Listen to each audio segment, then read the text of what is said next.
All right, thank you everyone for joining us this evening. My name is Michelle Ritter and I'm with Mercer Island Parent Edge, and we are a parent volunteer group within the Mercer Island PTA Council. We are grateful that you've all joined us this evening on behalf of the Mercer Island Youth and Family Services and the Islander Middle School Counseling Team. We're glad that you can join us for this really important topic. Just a few housekeeping items. We are recording the program so that we can share out. That will only be showing the speaker on the screen. So if you want to leave your camera off, that's fine. And then we will be having an opportunity for some question and answers at the end of the program, and we'll stop recording at that point so that you feel like you can ask questions. You can also put any questions in the chat and we'll do our best to answer those at the end. But we'll go ahead and get started, and I'm going to turn it over to Harry. And can you see my screen, the slides okay?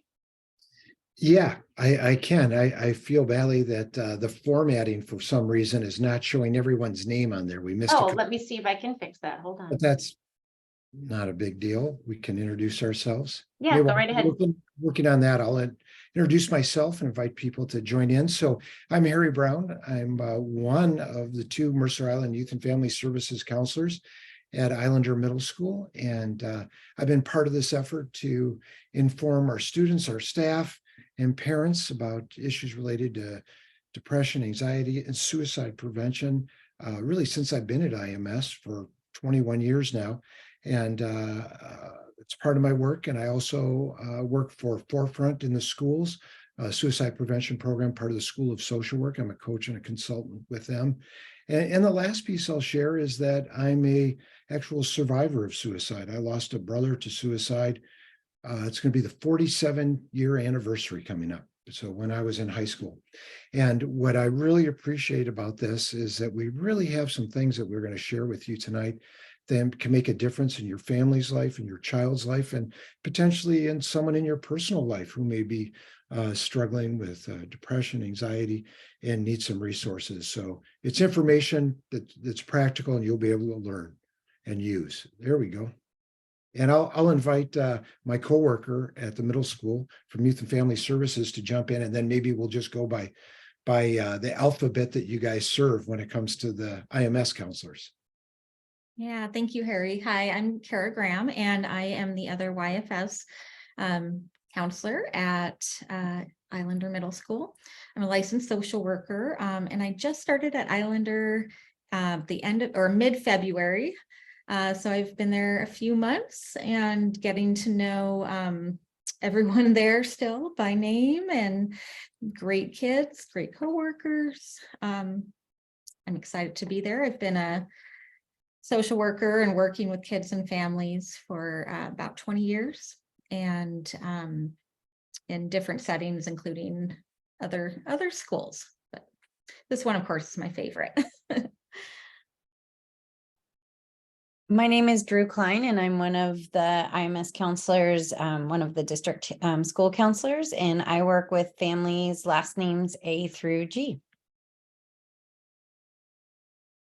Hi, I'm Janet Goldstein, also one of the district counselors at IMS, and I work with families and students last names H through O.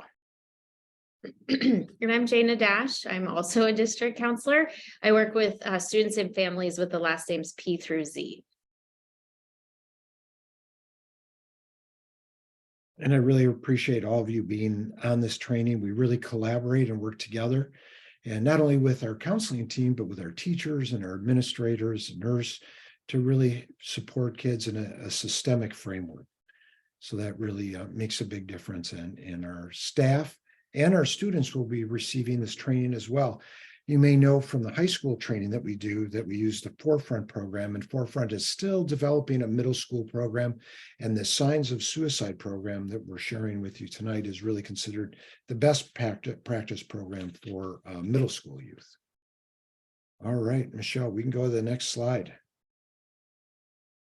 So we know that this can be a very challenging topic for everyone, and you can go through the animations.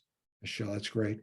So one thing, I've been in these trainings, I've led trainings, and people can experience some thoughts and feelings that go along with this. You may know someone in your own life or may have concerns for other people and even children. So if you need to take a break, take care of yourself, step away for a minute.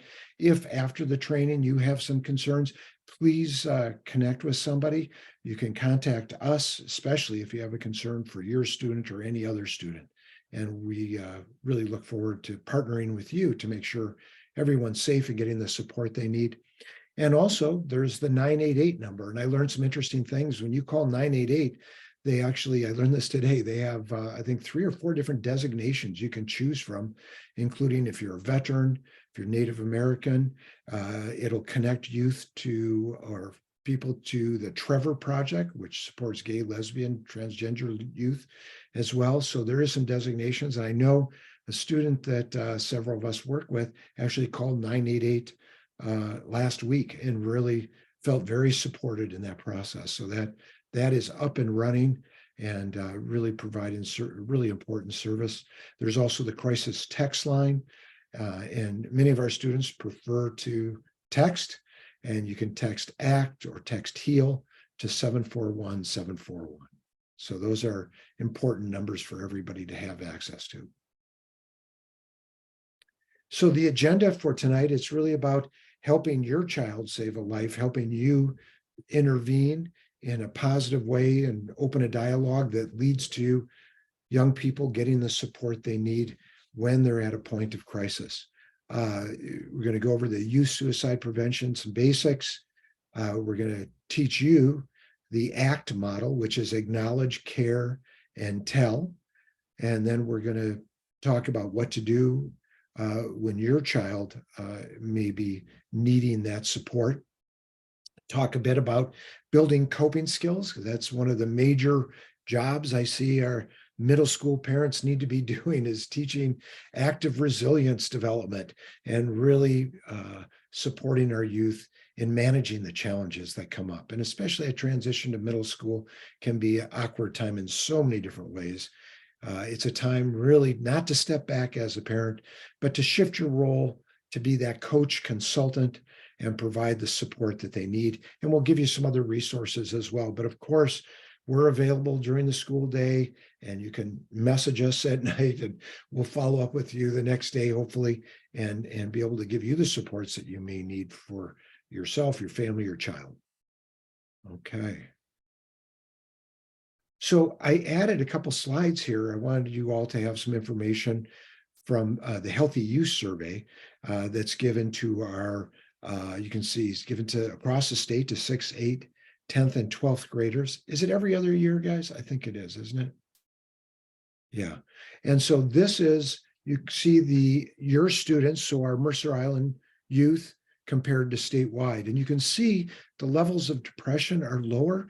However, they are very significant. We almost have 20% of our kids reporting that they feel sad or hopeless almost every day for 2 weeks or more. And actually, it was higher at one point, so it's come down a little bit. I think that 35% is really pretty consistent with reports that we hear across the country and actually across the world. And so this is something that young people are experiencing for all kinds of reasons, whether it's connected to social media or other things that are going on in the world. There are just multiple factors that have led to this increase that are complex, and we don't really have time to break down today. We'll go over some of it. And we go to the next slide. And this is interesting too. I mean, it's contemplation. So percent of students reported seriously considered suicide in the past year.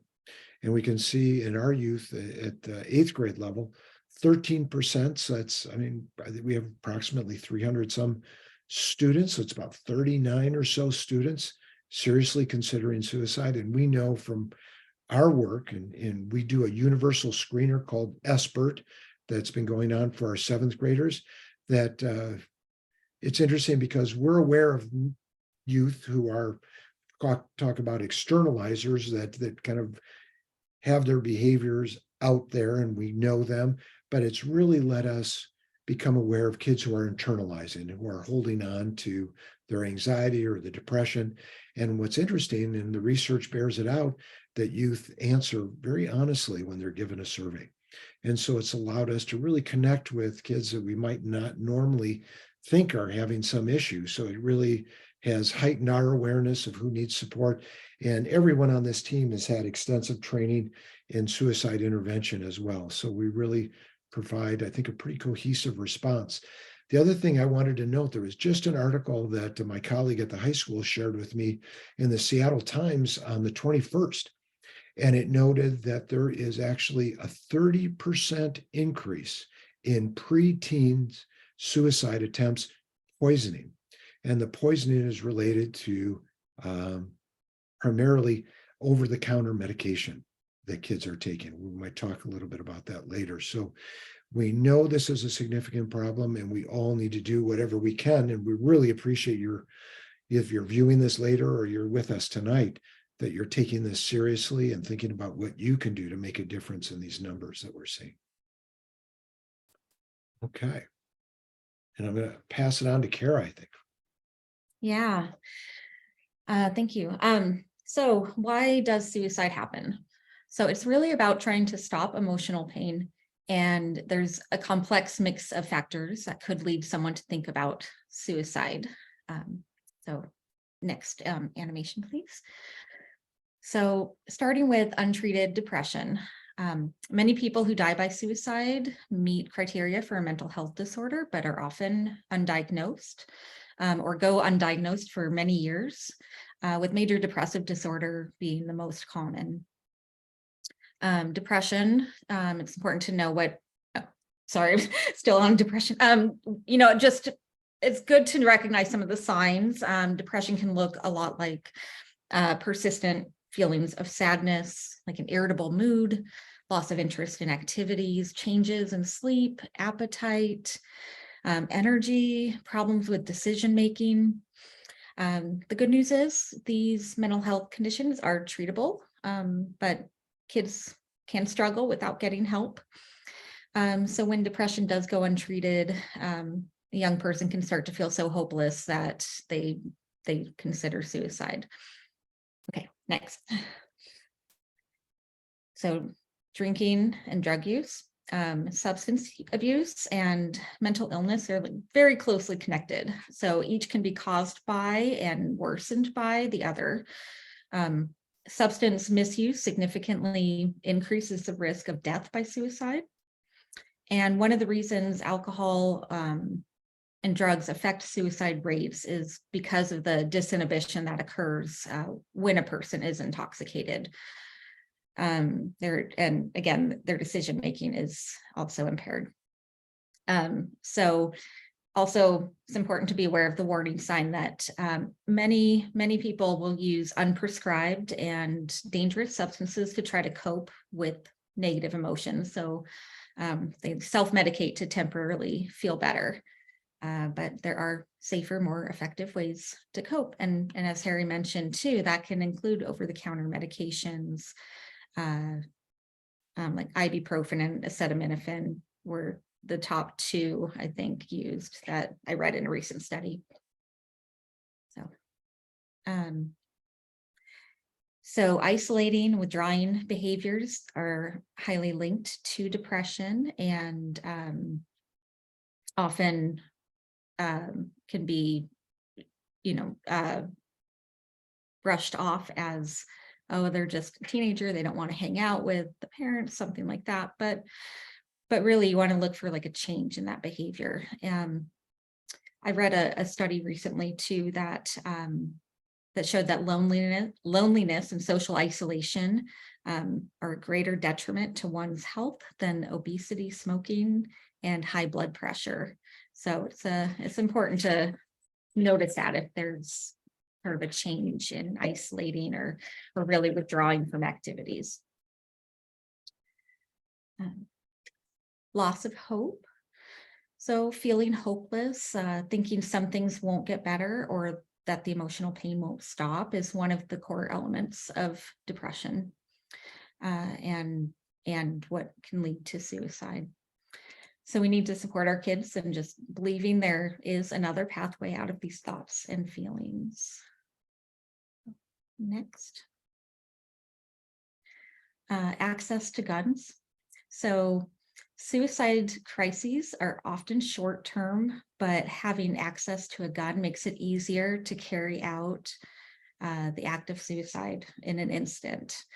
And in fact, approximately, I think I got this from the Forefront website. In fact, approximately 75% of firearm deaths are suicides. Suicidal behavior, it can be impulsive, and research has demonstrated that we can save a life if we can temporarily remove the means from a person who is considering suicide. Thoughts of suicide. So when someone is having thoughts about suicide, it doesn't necessarily mean that they are wanting to die. Instead, the person is trying to solve the problem of intense emotional pain and hopelessness. So it's important to listen to your child and talk about these thoughts. People generally don't want to die. They want to stop the pain. So how can we prevent suicide? Of course, you play an important part in keeping young people or your young person at home safe. And so there are many areas here too where we can intervene before someone reaches that point of considering suicide. Starting with the treatment for depression. So by helping your child access the help they need, reaching out to mental health professionals at your child's school can be a good start for getting referrals or resources. Oftentimes it can start with a visit to your pediatrician, medical doctor, or medical visit or well child visit. A lot of pediatricians now are doing screeners for depression, which also includes questions about thinking about suicide. And so when young people get treatment for depression or substance use, they can, of course, begin to feel better. Next. Developing healthy habits. Doing something repeatedly makes you more likely to stick with it because forming habits is the brain's way of just being more efficient. Healthy habits are things like having a consistent bedtime routine that promotes quality sleep, eating balanced meals, fitting in regular exercise, physical exercise, and practicing helpful coping skills. And parents, we can help by practicing these and modeling healthy ways of dealing with stress too for our kids. So connection to peers and trusted adults. This goes along the lines of the hopelessness and loneliness study, but research studies are showing that social connection improves physical health and emotional and mental well-being. It's kind of vital for longevity and survival. And so you can help to encourage and help facilitate supportive connections, and allow and build in time for your teen to nurture positive connections where possible. It also helps with not isolating and withdrawing as well. I'm sorry, I think I skipped one. So coping skills. Coping skills can be a variety of activities, techniques, tools, and supports as well, which is why it's so important to routinely practice those different coping strategies and modeling those. Preventing access to guns. So many deaths by suicide can be prevented by limiting easy access to guns or substances or medications that someone could try to overdose on. So thinking about what your teen could access and making it just more difficult. So it's called means reduction. It's a very effective intervention that you know, can be that one thing that helps to pause that behavior or that act from following through. And feelings of hope. To have hope, of course, is to want an outcome that makes your life better in some way. It helps us define what we want in our future. Research indicates that hope can help us better manage stress and anxiety, and cope with adversity, and helps with motivation. Having positive relationships and social support are very important factors in fostering hope. And as a parent, you know, you can always help your youth have a different perspective, and, you know, and encourage them to engage in those things that are meaningful to them in their life.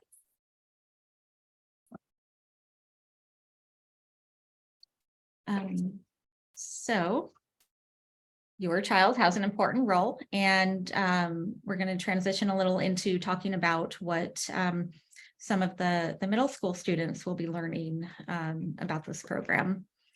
I'm going to pass it on to Janet. Great. Okay. So if you have a middle school student in 7th grade, our sources of strength peer leaders actually go in at the end of May, early June with Ms. Dash and Mr. Brown, and they will be learning this acronym ACT, and we'll talk about what ACT stands for. But you want to go ahead and click through. So A stands for acknowledge. So that's really teaching students to start to identify the signs of somebody who is, you know, looking like they might need some help, and we will get into what those signs are. C stands for care. And so they're really just showing their friends they care. Middle schoolers are great at this, being good friends. And then the T can be the more challenging part, and that's the telling a trusted adult. We want to teach kids that they are great friends, but they also need to know when these problems are bigger than them, and to seek out a trusted adult to get help. And that might be you, or coming to their counselor, their teacher, someone at school, but also parents can be trusted adults. And so we want you to understand what they're learning at school about ACT.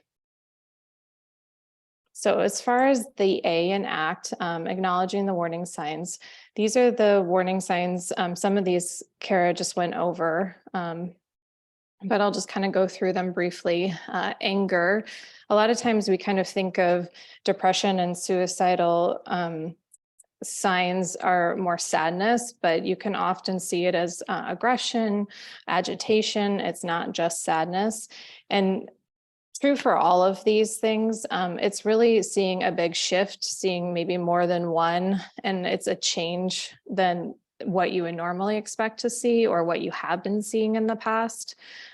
So along those lines, big changes in behavior, withdrawing from friends and family, like is your kid pulling away, not wanting to get together as much socially with friends, spending a lot of times by themselves in their room, not really wanting to go to the same things that they've always enjoyed in the past. So seeing that kind of shift in behavior. Hopelessness, they saying things like nothing really matters. I don't really care. I don't see any point about this, the future, those kind of things. Sleeping, this can be tricky in teenagers because their sleep can be a little bit all over the place, but sleeping more or less, having a hard time falling asleep, waking up a lot, sleeping, like I said, more or less than usual and at odd times can be a sign. Kara went over drinking and drug use, but really watching out for that becoming used as an escape or used to manage feelings, overwhelming pain, and then talking about suicide. Most people who are feeling suicidal do talk about it. They're opening up to their peers. They may say things like, I just don't want to live anymore. And we'll talk about like really direct questions that you can ask. But these are some of the warning signs that your students are going to learn to look out for, and you as parents can also be looking out for. So the next slide is showing you care. And it can be really hard to watch your friend, your child be in pain. And so really trying to lean in and just to be with them through those feelings, not trying to explain it away or solve it. I know as parents, it can be really like we want to fix it. And so just being there with them and listening. Sometimes, the rational mind might think that whatever they're saying doesn't make a lot of sense, but it might make sense to the depressed mind. And really the best way that you can be to show you care is to be a good listener. And I'm passing it over to Jana, I think. Okay, and so the last letter in the acronym that we teach the kiddos is to tell a trusted adult. There are many occasions where kids feel really worried about telling an adult because they think they're telling on their friend or their friend swore them to secrecy. But we really, really reinforce with the students that it's really important to not keep suicidal thoughts that someone's sharing as a secret. And I really like the storm cloud and how they explain that piece, and we highlight for kids, but it's worth making your friend mad if you're capable of saving their lives. It sounds really abrupt to the kids, but we say, I'm certain you would rather have a mad friend than a dead friend. And that sounds harsh, but they hear that. And the truth is, kids, we as counselors, when we're working with students in this sort of situation, we can really help students understand that their friend told because they care and that they're being a good friend. And so, I do think it's good practice. And those of you watching this video, it might be a good thing to do to just check in with your student and have them identify who are some trusted adults at school. Just so that you can be sure that they have people that they can use as a touchstone if they feel uncomfortable or concerned about something that they're observing in themselves or a friend. And Janet mentioned this, but sometimes you as a parent can be a trusted adult, not only to your children, but to your children's friends. So I know a lot of times kids have conversations pretty candidly when they're in the backseat of your car, and traveling back and forth to practices or something like that. So it's important, that kids can identify who the adults are and that you as an adult have some ability to know how to navigate if you hear something that's very concerning. So if you can go to the next slide. You can click on all the parts, Michelle. So if you have a child or a child's friend report to you that they're worried about a friend, the best thing you can do is to listen and take it very seriously. It's certainly in your best interest to take action rather than just hold on to it and be like, oh, it'll pass, or it's not that big a deal, because it could be. And we want to make sure that we're tapping into anything that can be concerning. So we want you to listen to the student and encourage them to seek help. I often would say to kids and to parents, but, it's important to think about, as a parent myself, how would I want somebody else to report what they're hearing? You absolutely, I think, without a doubt, would want to know if your child was in trouble in whatever capacity. And so I think you want to put on that hat of just being really empathetic and being in communication with the parent of the kiddo that is having a hard time. And then, these kinds of things come to surface at all kinds of different days and times. Sometimes it happens after school, sometimes it happens during school, sometimes on the weekend. And we want you to just be familiar with all the different avenues for contact. Certainly school counselors, any of us on this call, we're very well versed in how to handle this and, how to take the various steps involved in trying to support a suicidal student. So feel free to contact us. You absolutely can do that. If it's after hours, we want you to take immediate action, whether it's calling that child's parents and or calling the police to do a wellness check. And we've observed and helped families navigate all those different ways of trying to get help straight away. And then ultimately, if it's a friend of your child's, they're potentially going to be really uncomfortable and worried. And so we want to just remind you to reassure your child that they're doing the right thing by speaking up with the concern. They really can make a difference and save a life. Additional resources, of course, included the family doctor, I mentioned the school counseling team, and then immediate concerns could be to the police department, 911. And the Mercer Island Police Department has definitely done wellness checks for students in our caseloads that we're aware of. And then, like Mr. Brown said, there has been a student recently that reported using the 988 suicide hotline. And then I know other students have tried to use the text lines as well. So that's a really broad overview, but there is a lot of support of it available. So next slide. And I think it's important to just remind everybody who's watching this that nobody expects you as the parent who's not a trained professional to have all the answers. But what you are, when you get this information, is clearly the trusted adult. And so just keep it real, be honest with the kids that this is really hard to hear. And I'm very sad that you're experiencing what you are and that your friend is having a hard time. It's certainly appropriate to be human and to feel it, because having knowing that somebody is feeling so sad can take a toll. We're professionals and we have dealt with it, unfortunately, more times than we care to acknowledge, but it's never easy. It is a very big deal. And we want you to understand that it's okay to be uncomfortable, but also to continue to take action and do the right thing. And so there's absolutely a support available. And as I mentioned, there's a lot of different resources, but even if you are, as a parent, end up calling another parent, if that's uncomfortable or that doesn't go the way you hoped or whatever, you are always welcome to call the counselor at school and just check in and debrief. We're here to offer support to students and families. And we know it can be really trying for a family, may have questions about how to navigate, how to move forward, how to keep the conversation going so that you can be sure that the student who's having a hard time is getting the right supports.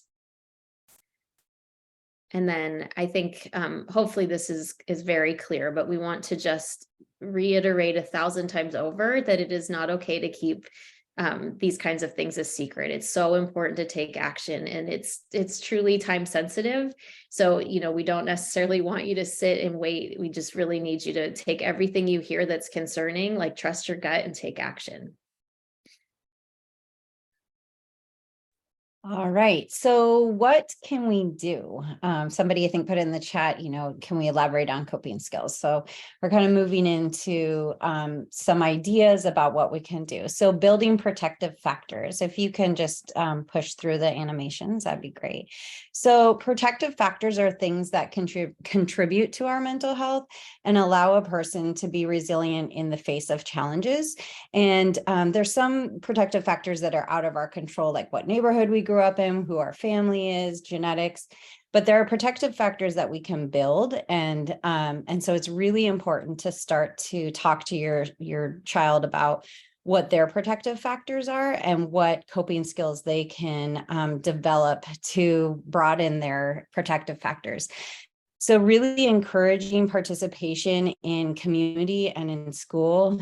We see over and over and over again, a lot of our students that are struggling do not feel connected. And so if your student isn't connected, your child isn't connected, reaching out to the team and helping us brainstorm ways that we can have clubs, activities, help them make friendships. If that's not, if that's a struggle, as it often is in middle school, as things are shifting and changing and social circles are complicated. And so just being really mindful of what activities and places your student and child is connected to. And then, as we've said several times in this presentation, just always letting your child know that you are there to listen. And even if sometimes they don't feel like you are, just bringing that up often, saying, I really am here to listen. It does seem like maybe things are hard for you right now. And when you're ready, I'm here to talk this through. So next slide. So building coping skills. The thing about coping skills is they are so simple, but so hard to do sometimes. So sometimes we'll have a student in our office who's overwhelmed, stressed out. We're like, okay, let's take some deep breaths. And I've had a student tell me, deep breaths don't work. And maybe for that kiddo, they don't work. But they do take a lot of practice. And I think sometimes, often because it feels so simple, it feels like it's not going to work. And so really developing coping skills, like a coping skills toolkit or list with your child could be really helpful. I think maybe there's more on the slide. Yeah, perfect. And everybody has different coping skills that can work, and lots of people have common ones. And so there are different categories to coping skills. There's distracting coping skills. So depending on what the issue is, the problem is, the overload, the stress is when we start practicing. Okay, I see that you're really overwhelmed by a test. What do we need to do? Do we need to get up and move? Do you need to go listen to some music? Maybe that isn't the time to say, go binge on Netflix. Maybe that's the time to say, how can I help? Who can you reach out to? But really developing a list with your child, especially if they have some unhealthy ways of dealing, or if you're starting to just notice that they get overwhelmed, they cry, they scream, helping them say, I see that you're upset. We've made a list. Is there a coping skill you could use right now that would help you move through this really uncomfortable moment? Also acknowledging that there are going to be times in our day and our week that we are uncomfortable, that we are having a hard time. And just because you're uncomfortable doesn't mean that you can't get to the other side of it with some help. So you can see there's some examples here: exercise, writing down what you're grateful for, talk to friends and family, listen to music. We often talk about just, distracting with video games, or if it's going to be videos, using funny, happy videos. Sometimes when we are feeling depressed and sad, especially teenagers can kind of go to those dark stories, and really working with your teen on like, that's not that, yes, there's times to have real, shows to watch, but when we're not feeling really good, it's time to watch those positive, funny, I don't know, even just the baby animals videos on loop. I definitely like to see the sloth like cross the street or hug its baby. So that can be like calming coping skills. So really just developing a list with your child, and then saying when they're overwhelmed or when they're kind of a little bit calmer too, like, hey, what could we have used if they kind of flip their lid, as Mr. Brown often says, or in the moment, if they've been practicing, what is a coping skill that we have talked about and made a list about that you could use right now? Next slide. All right, talking to your teen. So several times in this presentation, we really talked about, providing a time that you're there to listen. The biggest thing that we do hear from teens is that their parents are just quick to problem solve. I'm a parent, I've been there, I do that as well. So just taking deep breaths, asking the question, like, is this a time for me to listen, or is this a time just listen, or is this a time for me to listen and help you problem solve? Obviously, if your student or your child is coming to you with their own suicidal ideation or a friend, then that is definitely a time to involve other people.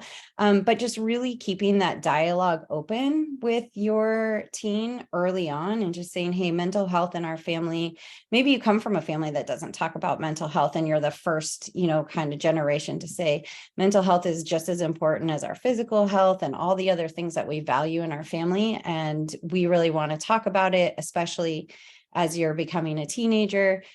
Feelings and emotions can get more intense. And I want you to know that I'm here ready to listen and talk.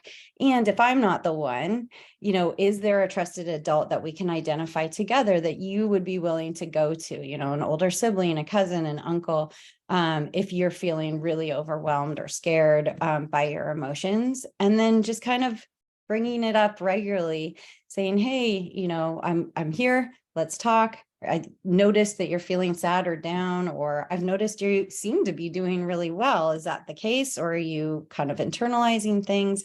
And just making sure that if they're kind of a typical teenager saying, I don't want to talk right now, or I don't want to share anything, that you just continue to say, well, I am here. If you are wanting to talk, I'm always available. So being available and talking with your teen, you may start to see the warning signs and have concerns. And it's okay to ask about suicide. One of the biggest and most prevalent myths about talking to youth about suicide is asking the question. And the evidence and research really shows that you are not going to put the idea of suicide in someone's head. If they are having that thought, they're going to most likely acknowledge it with you. I think of very few times where children have denied that when we're talking to them. But you're not going to put it in their head. And it actually is, in my experience, is going to be a relief to them that they know that you can talk about it. So instead, let them know that you recognize that they're in pain, that something is wrong. They know something's wrong, and oftentimes they're looking for someone to talk to this about. And you can go ahead and put up the rest of the slide there, Michelle. So what we want to encourage you to do, and actually, again, this is research-based, not ask indirect questions. And we have to be a little careful when we're talking to youth younger than middle schoolers to make sure they really understand, and sometimes there are cultural differences as well, to understand what we're talking about. And again, when students or our youth are thinking about this, it's not really them wanting to die. It's them wanting to resolve or end the pain and discomfort. And potentially they see this as a way to do that or to resolve some problem that they're having. So when we do this, and it's something that we teach at Forefront, before asking the question, we preface it by saying, sometimes when people are, and it could be sometimes when people are, and I'm just looking at those warning signs that we talked about, are angry most of the time, are feeling hopeless, are feeling overwhelmed, they can't get enough sleep, they're thinking about suicide. Are you thinking about suicide? Or they're thinking about killing themselves. Are you thinking about killing themselves? By prefacing it with sometimes when people are, it takes the spotlights a bit off of them and generalizes it in a way that this is what can happen to people. And it can really send the message that you're not going crazy. And we know from research that almost half the youth between 14 and age 21, and now it's even younger, and we're seeing the average age, median age of kids showing up at emergency rooms with suicidal behaviors is 13, and it may even be younger. That was a year ago, and it may even be younger now. So they're thinking about this. It's in the culture, and being able to talk about it is really going to be a relief to them. So really putting it out there, not worrying you're going to put it in their head. If they're not thinking about it, they're going to say, no, I'm not thinking about it. A common response is, I've thought about it, but I could never do it. But that's still, if they're thinking about it, that's reason to get support. And thinking about it and doing it are and acting on it are two very different things. But we need to engage youth in the support they need when they do share that they are feeling suicidal. And we can go to the next slide. So here's some tips for getting teens to talk. And of course, every teen is different, but this is a great list of some of the ways that might work for you and your child. But the first step, and I'm not going to read each one line by line, so you might want to take a screenshot, or we'll send these out later as well. But the first step in starting a conversation is really choosing a good time. So it's important to make space to be together without a lot of pressure or an agenda. Conversations tend to flow best when they're a little more natural. Also, the more normal we can make the conversations about mental health and substance use, so the more comfortable we as adults can get in talking about it, the easier these conversations will be. And you never know, that one conversation can be pivotal when it comes to getting a young person to face some difficulty with mental health or getting the substance abuse help that they need. When trying to connect or get your teen to kind of open up and talk, this was mentioned earlier too, there are, different things that might kind of help your teen just not feel like they're just being put under a spotlight. And so thinking about activities the two of you can enjoy doing together, that can be a great opportunity for connecting in a more comfortable environment. So maybe it's like baking or getting mani-pedis together, driving to Starbucks, asking them about, what music they're listening to, things like that. But really the biggest takeaway here is knowing that you can set the atmosphere to have an open dialogue. And the conversation will be received better if it unfolds a little more naturally when the two of you aren't stressed or pressured. So just think about, in a relationship, or even if your boss, you don't want to just be like, hey, can we talk later? Because that just will automatically put on some pressure and anxiety that probably doesn't need to be there. So this is a review of what we've talked about, kind of action steps. So looking out for those warning signs and seeking help immediately. Again, those are the anger, big changes in behavior, talking of hopelessness, changes in sleep patterns, drinking and drug use, overwhelming pain, and talking about suicide. And then the second thing is kind of building those coping skills and positive supports for your child. So really modeling positive coping skills yourself, talking about how you cope with difficult situations and feelings, and what things you do to help yourself with self-care, and what you do when you're stressed. And then the last one is talking to your child about suicide and being ready to listen, and having that open communication, leaning in when and if you hear anything of concern.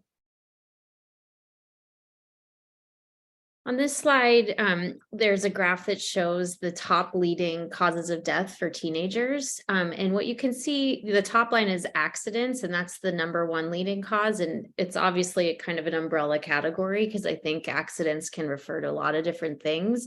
But the good news is there's been a pretty obvious decline in accidents over the last 15 years or so.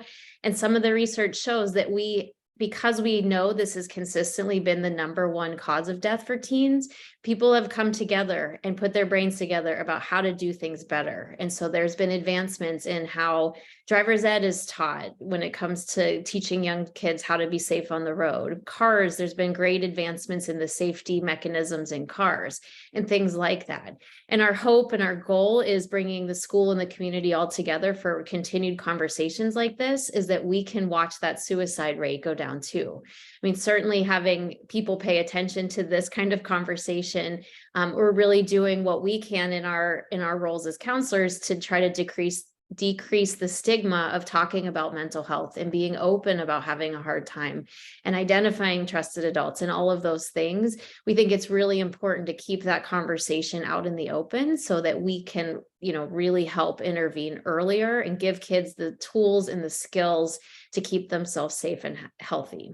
So we're hopeful that, every year that we do this presentation, that graph will show a decline. And then I just wanted to, maybe Michelle, you could put that website in the chat, but this is a really great resource for parents. Our presentation is through what is it? It's called the MindWise organization for the website. And there's a lot of really great clips and information for parents to get tools and, sort of cheat sheets on how to have these conversations at home. We'll also be going over other handouts, but if you want to see the videos that we're sharing in classes when we teach the kids at school, this would be an opportunity, an access point to see a lot of different resources.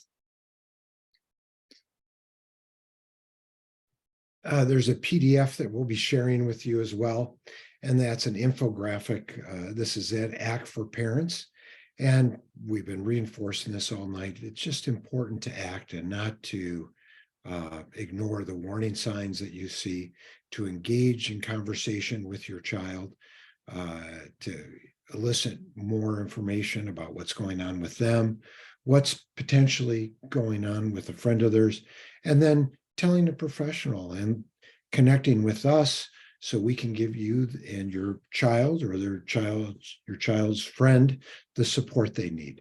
And that's really what we've been able to do, I think, very effectively. And so it's really working with the young person who is having this experience, who is feeling suicidal, and partnering with them in a way to help them learn how to manage their distress, support the family in doing that, and leading to, I think, really positive outcomes. But it really starts with acknowledging showing you care, and then engaging with support services.